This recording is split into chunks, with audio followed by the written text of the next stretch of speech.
Find and fix dead spots in your home Wi-Fi. The joy of Wi-Fi is that you can use your gadgets anywhere in your house. Want to browse the internet on your couch with a tablet? Sure. Want to download the latest recipes on your laptop in the kitchen? Great. Of course, like any tech, it isn't perfect.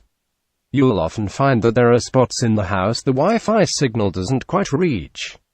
Or if it does, it's so inconsistent that you really can't get anything done.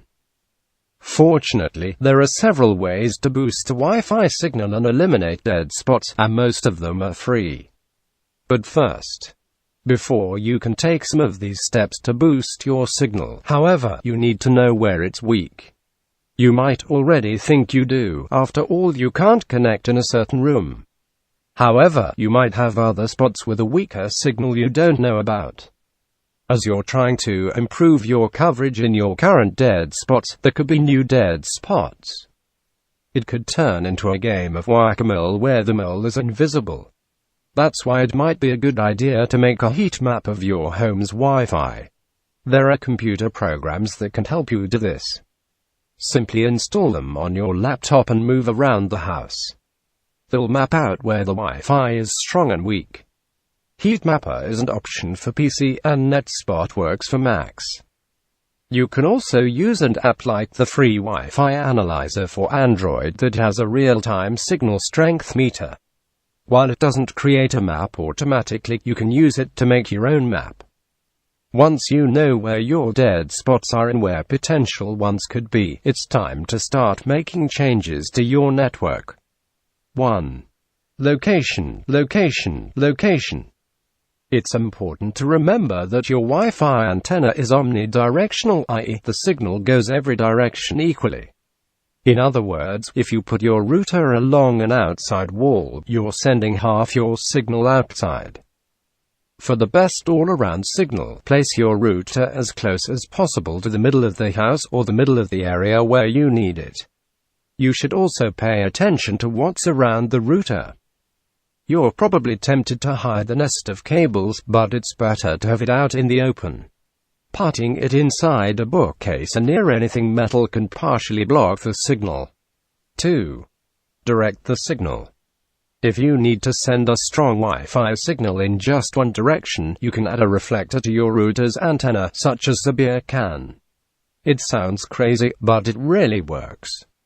If your router has an internal antenna, a sheet of curved aluminum foil set behind the router can work as well. 3. Tweak the settings. If you've moved the router and it didn't help as much as you'd hoped, then you might need to tweak a few router settings. This mostly applies to 802.11 grams and older 802.11n routers.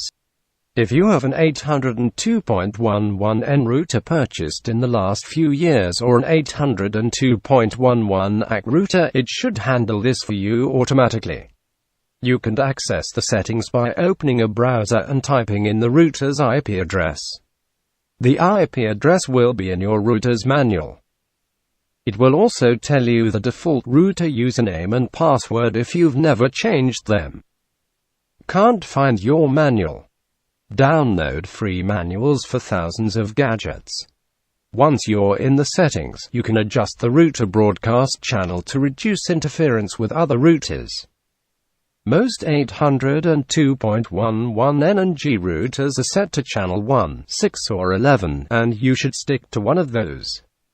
For example, if your router is set to channel 1, try switching to 6 or 11 and seeing if that improves your signal. You can also use the programs and app we mentioned above to see what other Wi-Fi routers are operating in your area, and the frequencies they're using. That gives you a better shot of finding one that isn't heavily used. 4. Upgrade your router. If you'd have an 802.11b 802.11 grams or older 802.11n router, you should probably just upgrade to a new router. Newer routers have better range, faster speeds, upgraded security, multiple networks and more. Click here to read our essential router buying guide for more advice. Of course, you won't be able to take advantage of the range or speed if you have older gadgets that don't support the latest Wi-Fi standards, so that old laptops still might not connect well. In the red case, you can buy a $10 to $30 USB Wi-Fi adapter that lets you connect to newer standards. 5. Add a range extender. You can also buy a Wi-Fi booster range extender. This is a special kind of router that receives the Wi-Fi signal and rebroadcasts it to areas of the house your router can't reach. A range extender will set you back $30 to $130 depending on what kind of Wi-Fi it supports. You'll want one that matches the type 802.11n, 802.11 AC and speed 150 megabits per second, 300 megabits per second, etc. of your router. It also helps to buy the same manufacturer as your router for the best compatibility. Get more details on range extenders and how to use them. If you've tried all these steps and you're still seeing problems with your network, it could be something else. For example, your neighbors might be logging in to steal your internet. Find out how you can spot network intruders and how to kick them out. No matter what, as you're making these network adjustments, you need to make sure your network security stays intact. In fact, if you haven't touched it since you set up your router years ago, it's probably time to make it strong. Learn how to lock down your network to keep criminals out.